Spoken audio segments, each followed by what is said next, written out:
नमस्कार मंडळी. लग्नानंतर होईलच प्रेम या मालिकेच्या पुढील भागात आपण आज पाहणार आहोत की घरात आनंदी आनंद पसरलेला असतो. जीवा पार्थच्या मांडीवर डोकं ठेवून पडलेला असतो. सगळे खूप आनंदात असतात. शारदामध्येच विषय काढत म्हणते, मुहूर्त काढायला लागेल ना? मग मानिनीताई, तुमच्या गुरुजींना बोलवायचं का आपण? पण हा गुरुजी चमत्कारी बाबाच आहे जणू. बोलवायच्या आधी घरात येऊन हजर झालाय आणि स्वतःच म्हणतोय गुरुजी उपस्थित आहे.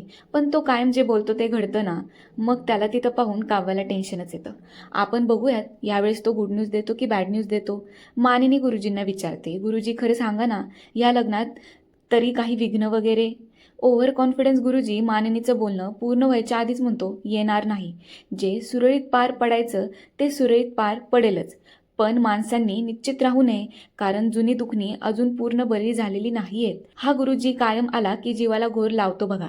काय बोलतोय मला तर काही समजत नाहीये. पण आता मानिनीच विचारते, जुनी दुखणी म्हणजे? आता डायरेक्ट हा गुरुजी वसुआत्या आणि रम्याचं नाव घेतो.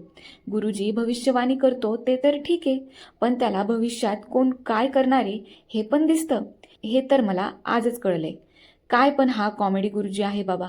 कशी वाटली व्हिडिओ ते मला नक्की कमेंट बॉक्समध्ये कमेंट करून कळवा हा. नाहीतर मला माझं भविष्य विचारायला गुरुजींनाच बोलवावं लागेल. चलो बाय बाय.